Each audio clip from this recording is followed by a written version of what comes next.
वैसे तो राष्ट्रगीत वंदे मातरम को लेकर विवाद पिछले हफ्ते 10 दिन से हो रहा है, लेकिन इस विवाद ने अचानक यू टर्न ले लिया। दरअसल हुआ ये कि शिवराज सिंह चौहान की सरकार के कार्यकाल में वंदे मातरम को गाने को लेकर जो फरमान जारी किया गया था, कमलनाथ की सरकार ने उस पर रोक लगा दी। फिर क्या था, बीजेपी ने राष्ट्रवाद का नारा बुलंद कर दिया। मोदी अमित शाह तक इस मामले में कूद पड़े। इसके बाद कमलनाथ ने बाजीगरी दिखाते हुए बाजी पलट दी और फरमान अब ये नया जारी हुआ है कि वंदे मातरम पहले से ज्यादा तामझाम के साथ गाया जाएगा। इतना ही नहीं, जिला मुख्यालयों पर भी इस कार्यक्रम के आदेश दे दिए गए हैं।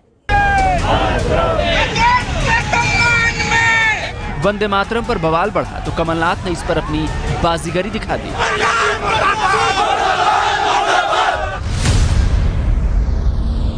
वंदे मातरम पर राजनीति कर रहे हैं, कभी मंदिर पर राजनीति कर रहे हैं। जी सर। ये राजनीति की मैं सख्त निंदा करता हूँ।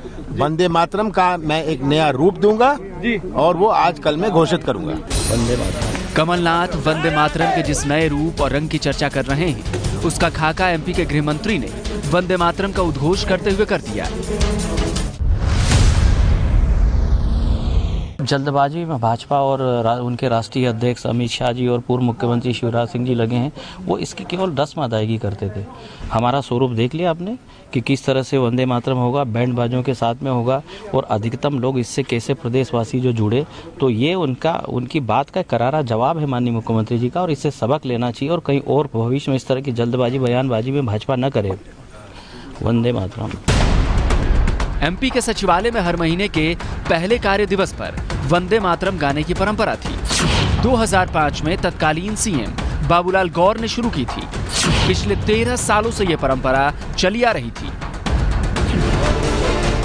लेकिन कमलनाथ की रोक के बाद 1 जनवरी को यह परंपरा टूट गई, जिसके बाद बीजेपी के कार्यकर्ता सड़क पर उतर आए।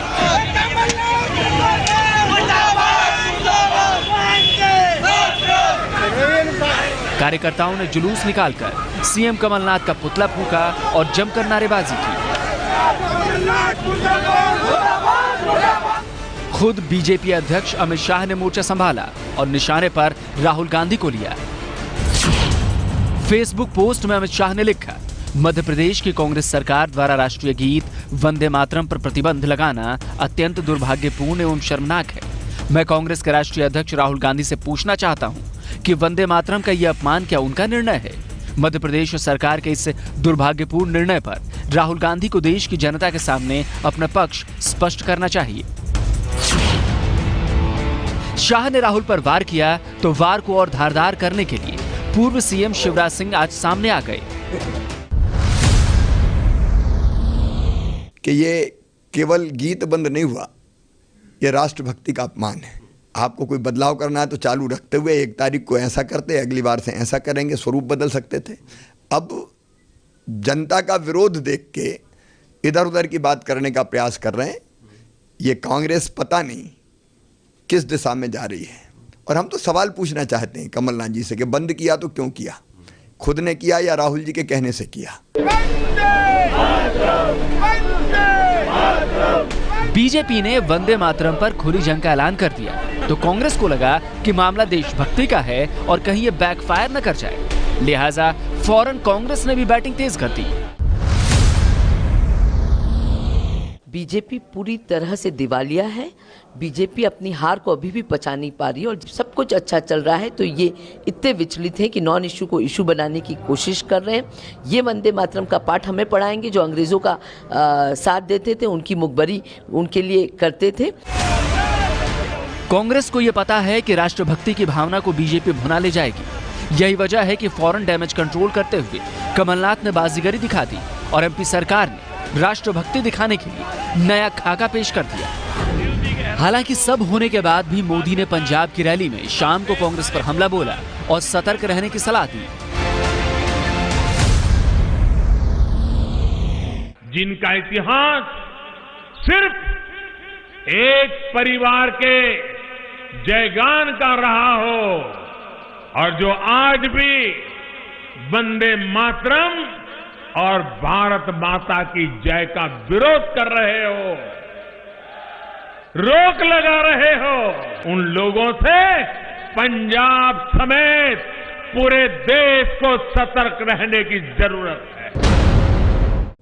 मोदी का आरंभ है प्रचंड। जी हां, प्रधानमंत्री नरेंद्र मोदी ने लोकसभा चुनाव प्रचार का आगाज शुरू कर दिया है। आज पंजाब के गुरदासपुर में प्रधानमंत्री नरेंद्र मोदी ने 2019 का चुनावी बिगुल बजा दिया और कांग्रेस पार्टी पर जमकर निशाना भी साधा। कल प्रधानमंत्री नरेंद्र मोदी पूर्वोत्तर में रहेंगे। हम आपको यह भी बता दें कि यूपी में 75 सीटें जीतने के लक्ष्य के साथ 9 जनवरी को आगरा में प्रधानमंत्री मोदी अपनी रैली करेंगे। सुबह पंजाब के जालंधर एयरपोर्ट पर पहुंचे और गुरदासपुर में पहली चुनावी कील ठोंक दी। वाहेगुरु जी का खालसा, वाहेगुरु जी की फतेह। गुरदासपुर को सत श्री अकाल। चुनाव में 100 दिन से भी कम का वक्त बचा है। जब सभी दूसरी पार्टियां अभी लोकसभा की रणनीति तैयार करने के बारे में सोच ही रही होंगी, उससे पहले पीएम मोदी ने पहली चुनावी रैली कर भी दी, वो भी पूरे तेवर के साथ। जैसे कांग्रेस ने देश को दशकों तक गरीबी हटाओ के नारे के साथ ठगा, वो अब देश को कर्ज माफी के नाम पर ठग रही है। पीएम मोदी यही नहीं रुकने वाले हैं। कल यानी 4 जनवरी को पीएम मोदी मणिपुर के कंगला और असम के सिलचर में रैली करेंगे। 5 जनवरी को पीएम मोदी झारखंड के पलामू और ओडिशा के मयूरभंज में सभा करेंगे। लेकिन कहा जाता है कि दिल्ली का रास्ता उत्तर प्रदेश से होकर जाता है, तो इस बार भी पीएम मोदी का पूरा जोर उत्तर प्रदेश में ही रहने वाला है। वो 2014 के चुनाव की तरह ही इस बार भी आगरा से रैली की शुरुआत करेंगे। आप में कोई है भाई जिसको दिल्ली सरकार ने नौकरी दी हो? 21 नवंबर 2013 को यूपी में पहली बार आगरा में ही पीएम मोदी ने रैली की थी और इस बार भी यहाँ के इस मैदान पर रैली करने की तैयारी है। 9 जनवरी को पीएम मोदी आगरा में रैली को संबोधित करेंगे। 15 से 20 जनवरी के बीच सहारनपुर, 20 जनवरी से अलीगढ़ में कार्यक्रम प्रस्तावित है। 22 जनवरी को पीएम मोदी वाराणसी में होंगे। इसके बाद 24 जनवरी को प्रयागराज के कुंभ मेले में पहुंचेंगे। इसी महीने बरेली में भी कार्यक्रम तय है। वहीं मोदी की कोर टीम के सुनील बंसल ने यूपी में 75+ सीटें जीतने का प्लान तैयार कर लिया है। सुनील बंसल ही वो शख्स हैं जिनकी जमीनी मेहनत के दम पर बीजेपी ने विधानसभा चुनाव में तमाम रिकॉर्ड तोड़ डाले थे। अब चुनौती लोकसभा चुनाव में उस रिकॉर्ड को बनाए रखने की है। इनके वादे इरादे सब जान चुकी है। अब जब ये बिल्कुल कोई काम नहीं कर पाए, बेरोजगारी से लेकर के कोई भी ये नई समस्या दूर कर पाए, माँ बहनों की, बेटियों की इज्जतें तार तार हो रही है। आज की डेट में अब ये फिर कह रहे हैं 75+ जीतेंगे। अरे भाई 750+ जीत जाए, लेकिन कानून व्यवस्था तो ठीक कर लीजिए। ये 5 सीट जीतने के लिए तरस जाएंगे। दर्शकों को हम बता दें कि 94 दिन बाद शुरू हो रहे लोकसभा चुनाव के लिए मोदी ने जो प्लान बनाया है, उसमें उनकी कोशिश युवा वोटरों को लुभाने की है। बीजेपी पहला वोट मोदी को नाम से कैंपेन चलाने वाली है। इस चुनाव में पहली बार वोट डालने वालों की संख्या 13 करोड़ 27 लाख होगी, जबकि 25 करोड़ वोटर ऐसे हैं जिनकी उम्र 24 साल से कम है। मोदी की तैयारी से विरोधी खेमे में बेचैनी है। इस बेचैनी का एक नमूना आप मुलायम सिंह के इस बयान से देख सकते हैं। आप लोगों की बहुत बड़ी जिम्मेदारी है। आज बीजेपी इतनी तैयारी कर चुकी है, मैं इसको बता भी चुका हूँ। उस तरह की तैयारी आपकी पार्टी में नहीं है। यूपी में मोदी की लड़ाई मुलायम के बेटे अखिलेश और मायावती के गठबंधन से होनी है और विरोधी खेमे की ये बौखलाहट बता रही है कि मोदी का आरंभ प्रचंड हो चुका है। मध्य प्रदेश में ज्योतिरादित्य सिंधिया न सीएम बन पाए न डिप्टी सीएम। अब एबीपी न्यूज के खास शो प्रेस कॉन्फ्रेंस में दिग्विजय सिंह ने यह खुलासा किया है कि डिप्टी सीएम का पद सिंधिया को ऑफर किया गया था, लेकिन उन्होंने इसे लिया नहीं। सियासत के सेंसेक्स के एक्सक्लूसिव सेगमेंट में देखिए एक राजा कैसे दूसरे राजा के राज खोल रहा है। ज्योतिरादित्य सिंधिया के साथ लेकिन आप लोगों ने अन्याय क्यों किया? किसी ने अन्याय नहीं किया। क्या मध्य प्रदेश में ज्योतिरादित्य सिंधिया को डिप्टी सीएम की कुर्सी ऑफर की गई थी? वो खुद नहीं, उन्होंने मना कर दिया उप मुख्यमंत्री बनने से। क्या सिंधिया ने खुद डिप्टी सीएम बनने से इनकार कर दिया? खुद ज्योतिरादित्य सिंधिया ने उप मुख्यमंत्री बनने से मना कर दिया। क्या कमलनाथ के नीचे काम करने को तैयार नहीं थे ज्योतिरादित्य सिंधिया? एबीपी न्यूज के शो प्रेस कॉन्फ्रेंस में बातों बातों में दिग्विजय सिंह ये खुलासा कर गए। ना चाहते हुए भी उनके मुंह से ये बात निकल गई। ज्योतिरादित्य सिंधिया के साथ लेकिन आप लोगों ने अन्याय क्यों किया? किसी ने अन्याय नहीं किया। जिस दिन शपथ ग्रहण समारोह हो रहा था, जो तस्वीरें सामने आई थी, उनकी नाराजगी, उनके समर्थकों की नाराजगी, राजस्थान में तो आप लोगों ने सचिन पायलट को उप मुख्यमंत्री बना दिया, लेकिन मध्य प्रदेश में ज्योतिरादित्य सिंधिया से सिर्फ प्रचार करवाया, उनके चेहरे को आगे बढ़ाया और बाद में कुछ मिला नहीं उनको। वो खुद नहीं, उन्होंने मना कर दिया उप मुख्यमंत्री बनने से। खुद ज्योतिरादित्य सिंधिया ने उप मुख्यमंत्री बनने से मना कर दिया। ऐसा क्यों किया उन्होंने? अब उनसे पूछिए, ऐसी मुझे जानकारी है, मेरी उनसे बात नहीं हुई, लेकिन मुझे जो बताया गया। दिग्विजय सिंह की बातों से एक बात तो साफ है कि ज्योतिरादित्य सिंधिया को राहुल गांधी ने मनाने की पूरी कोशिश की थी। राहुल ने ये तस्वीर जब ट्वीट की तब सिंधिया के चेहरे पर हल्की मुस्कान थी और कमलनाथ का चेहरा खिल रहा था। बात तो तभी साफ हो गई थी कि कमलनाथ ही सीएम बनेंगे और हुआ भी वही। सच्ची श्रद्धा और निष्ठा रखूंगा। मैं भारत की प्रभुता और अखंडता अक्षुण्ण रखूंगा। कमलनाथ को उनके अनुभव का फायदा मिला। कमलनाथ एमपी की छिंदवाड़ा सीट से लगातार 9 बार के सांसद हैं। कमलनाथ पहली बार 1980 में छिंदवाड़ा से सांसद बने थे। मध्य प्रदेश के पार्टी अध्यक्ष के रूप में उनके ही नेतृत्व में कांग्रेस को 114 सीटें मिली और यही वजह रही कि हर चुनावी पोस्टर में तस्वीर होने के बाद सिंधिया को सरकार से दूर रखा गया। लेकिन ये बात तो बीत गई। अब आने वाला चुनाव लोकसभा का है और कांग्रेस का पीएम कैंडिडेट कौन होगा, ये भी दिग्विजय सिंह से ही जान लीजिए। कांग्रेस अगर सत्ता में आई तो कौन बनेगा प्रधानमंत्री? राहुल गांधी जी। राहुल गांधी बनेंगे।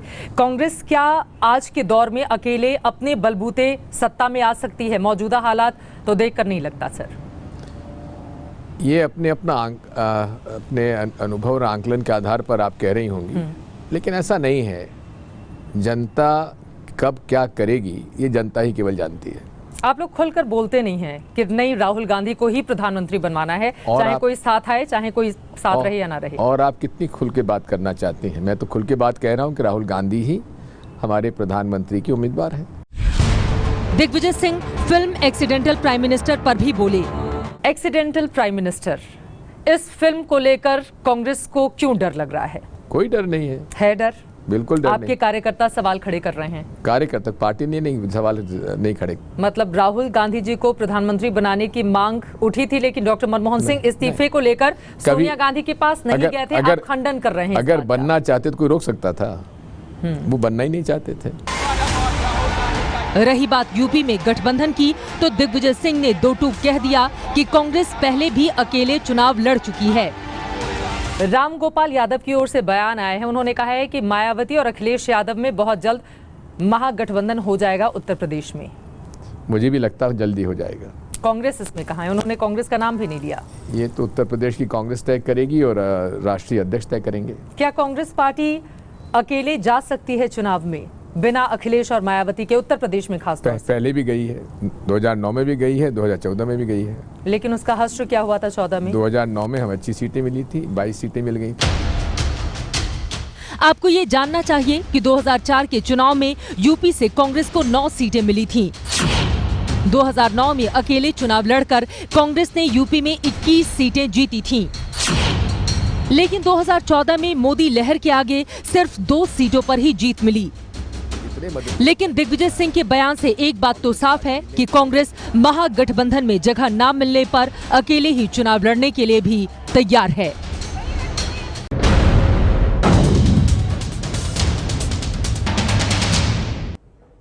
इलेक्शन वायरल की शुरुआत कर रहे हैं हम राजस्थान की खबर से। राजस्थान के मुस्लिम मंत्री को लेकर सोशल मीडिया पर हंगामा मचा हुआ है। कहा यह जा रहा है कि मंत्री जी ने मंदिर में जाकर भोलेनाथ की पूजा की। अब मुस्लिम समुदाय का एक तबका मंत्री जी से नाराज है और सोशल मीडिया पर मोर्चा खोले हुए है। क्या है मंत्री के इस भोलेनाथ पूजा की पूरी कहानी का सच?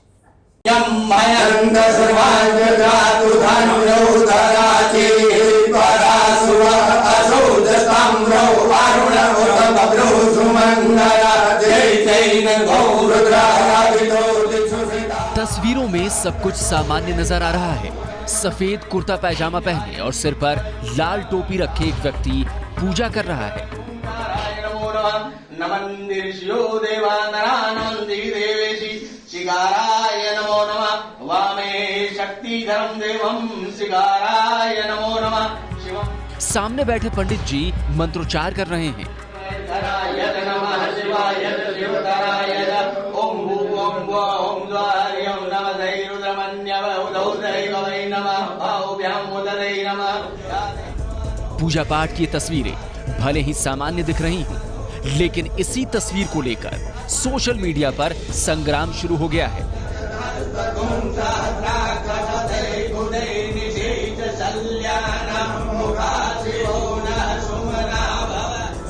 ऐसा दावा किया जा रहा है कि तस्वीरों में पूजा करते दिख रहे शख्स का नाम सालेह मोहम्मद है और वो राजस्थान की गहलोत सरकार के एकमात्र मुस्लिम मंत्री हैं। कामदं मोक्षदं देव ओंकाराय नमो नमः नमन्दिर्षियो देवा नरा नमन्ति देवेशि शिकाराय नमो नमः। मुस्लिम मंत्री के पूजा पाठ करने को लेकर कुछ लोग सोशल मीडिया पर निशाना साधने लगे।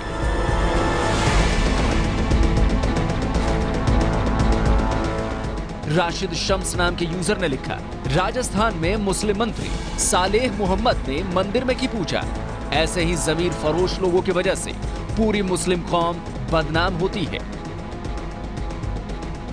अली सोहराब नाम के शख्स ने लिखा, गहलोत सरकार के उर्दू नाम वाले जुम्मन मंत्री ने शिव मंदिर में पूजा कर दिया, खुद को जुम्मन होने का सबूत। ओम नमः जम्बवाय जमयो भवाय नमः गंगराय नमः धराय नमः शिवाय शिवतराय। मुस्लिम मंत्री के मंदिर में पूजा करने को लेकर जहां एक तरफ कुछ लोग विरोध करने लगे, वहीं कुछ इसके समर्थन में भी उतर आए। समीर अब्बास नाम के यूजर ने लिखा, पोखरण सीट से विधायक और मुस्लिम धर्मगुरु गाजी फकीर के बेटे सालेह मोहम्मद ने राजस्थान की गहलोत सरकार में अल्पसंख्यक मंत्री बनने के बाद यहाँ के शिव मंदिर में जाकर रुद्राभिषेक किया। हिंदुस्तान ऐसा ही है।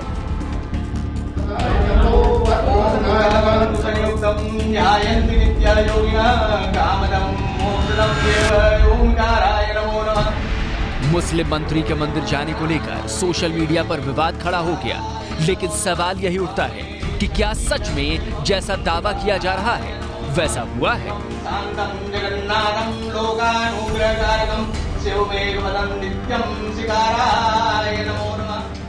क्या गहलोत सरकार के मंत्री सालेह मोहम्मद ने पोखरण में मंदिर जाकर पूजा की है?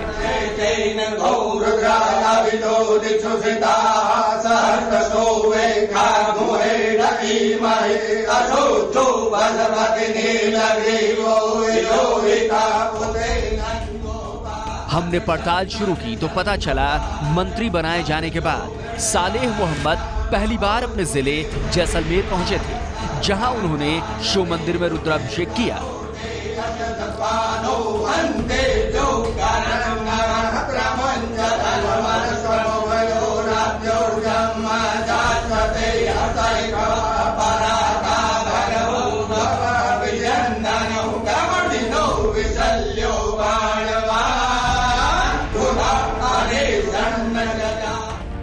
जैसलमेर के पोखरण से विधायक सालेह मोहम्मद धर्मगुरु गाजी फकीर के बेटे हैं। मंत्री बनने के बाद रविवार को पहली बार अपने क्षेत्र में पहुंचे सालेह मोहम्मद सीधे शिव मंदिर पहुंचे। शक्तिधरं देवं शिकाराय नमो नमः शिवं शान्तं जगन्नाथं लोकानुग्रहकारकं शिवमेकपदं नित्यं शिकाराय नमो नमः। ओम नमः जम्बवाय जमयो भवाय नमः कंकराय नमः नमः शिवाय शिवतराय। मंदिर में पूजा करने के बाद सालेह मोहम्मद ने कहा, भगवान किसी खास जाति या समुदाय के नहीं होते और ना ही हिंदू मुस्लिम के होते, सबकी अपनी आस्था है। हम गंगा जमुनी तहजीब को मानने वाले हैं। बाबा रामदेव में हिंदू मुस्लिम दोनों की काफी आस्था है।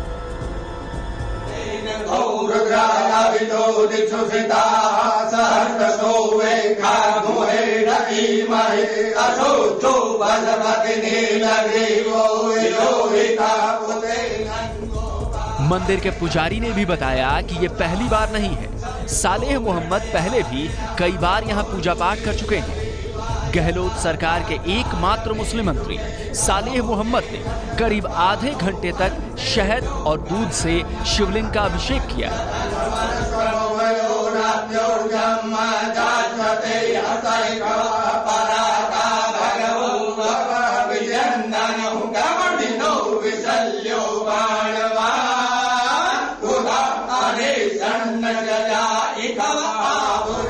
हमारी पड़ताल में राजस्थान के इकलौते मुस्लिम मंत्री के मंदिर में पूजा करने का वीडियो सही साबित हुआ है।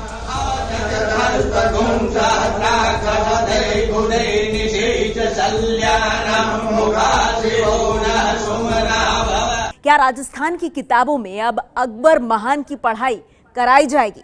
ये सवाल खड़ा हुआ है राजस्थान के नए शिक्षा मंत्री के बयान के बाद। अब बदलाव हो गया तो क्या आप उसको वापस संशोधित करेंगे, अकबर महान लिखेंगे और महाराणा प्रताप हटाएंगे? महान मांगा है ना, रिपोर्ट मांगी है, उसके बाद में हम पूरी तरीके से आप सबसे चर्चा करेंगे और चर्चा करके जनभावना क्या कहती है, जनता तथ्यों की जांच करेंगे, जनता क्या चाहती है, व्यक्तिगत रूप से राजस्थान के शिक्षा मंत्री गोविंद सिंह डोटासरा का ये वीडियो इंटरनेट पर तेजी से वायरल हो रहा है। 45 सेकंड के इस वीडियो के साथ दावा किया जा रहा है कि राजस्थान के शिक्षा मंत्री गोविंद डोटासरा ने किताबों से महाराणा प्रताप महान को हटाकर अकबर महान करने का फैसला किया है। इस वीडियो के साथ लोगों ने कांग्रेस और राजस्थान के मंत्री पर निशाना साधना शुरू कर दिया। उपदेश राणा नाम के यूजर ने लिखा, राजस्थान वालों, अगर रक्त में थोड़ा भी उबाल बाकी हो तो सड़क पर उतरकर इस शिक्षा मंत्री को बता दो कि कौन महान था मेरे जीवन का सबसे काला दिन। रवि भदौरिया नाम के शख्स ने लिखा, कांग्रेस को महाराणा प्रताप नहीं अकबर महान लगता है, कहां मर गए नोटा वाले, वसुंधरा तेरी खैर नहीं, अकबर से हमें बैर नहीं। अक्षय सिंह ने लिखा, राजस्थान के लोगों को बधाई, अब उनके बच्चे फिर से पढ़ेंगे अकबर महान था और महाराणा प्रताप सिंह फिर इतिहास से हटा दिए जाएंगे।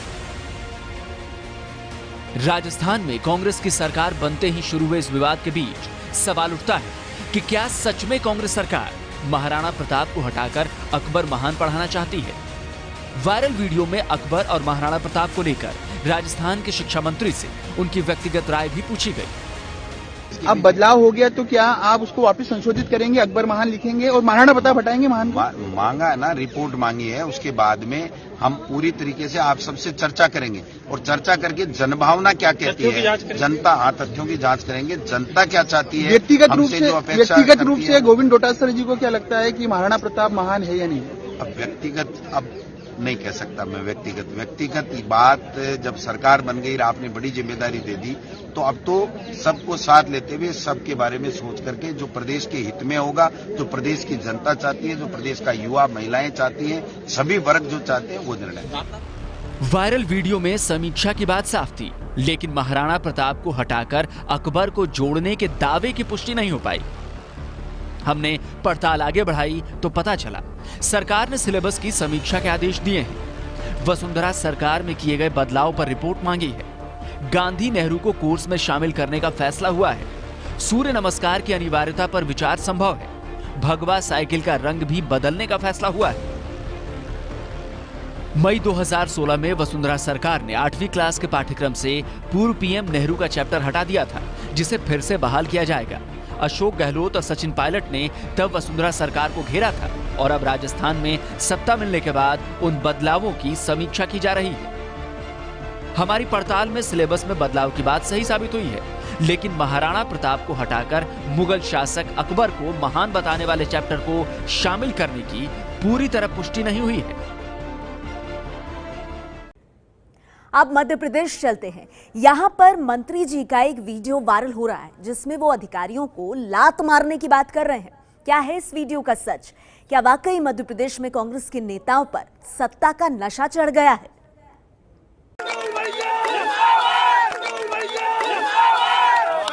जो कर्मचारी अधिकारी पालन नहीं करेगा उसको लात देके बाहर कर देगा।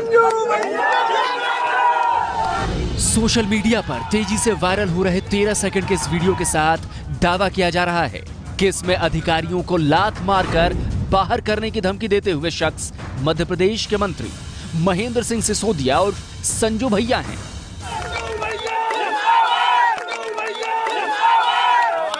जो कर्मचारी अधिकारी पालन नहीं करेगा उसको लात दे के बाहर कर दिया।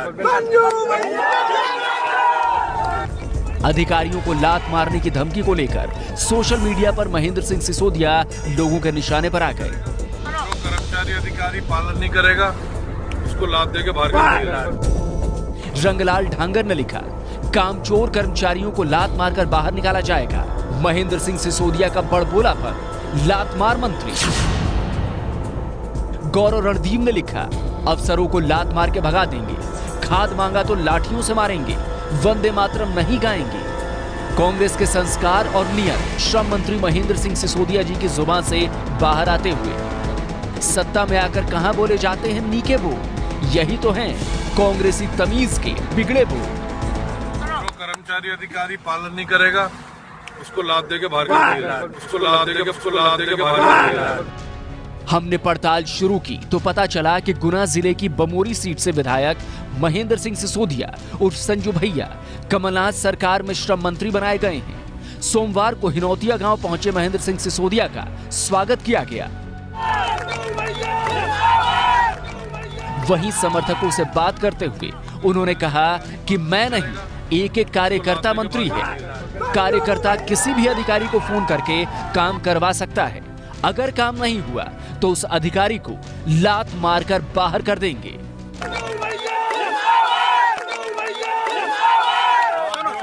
कर्मचारी अधिकारी पालन नहीं करेगा उसको लात दे के बाहर कर दिया। महेंद्र सिंह सिसोदिया के इसी बयान का वीडियो वहां मौजूद किसी शख्स ने बनाकर वायरल कर दिया। जो कर्मचारी अधिकारी पालन नहीं करेगा उसको लात दे के बाहर कर दिया। वायरल वीडियो में संजू भैया जिंदाबाद के नारे भी साफ सुने जा सकते हैं।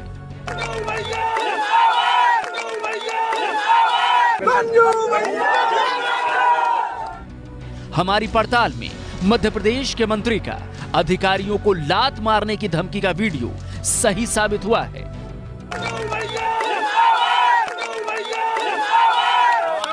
जो कर्मचारी अधिकारी पालन नहीं करेगा उसको लात दे के बाहर कर दिया।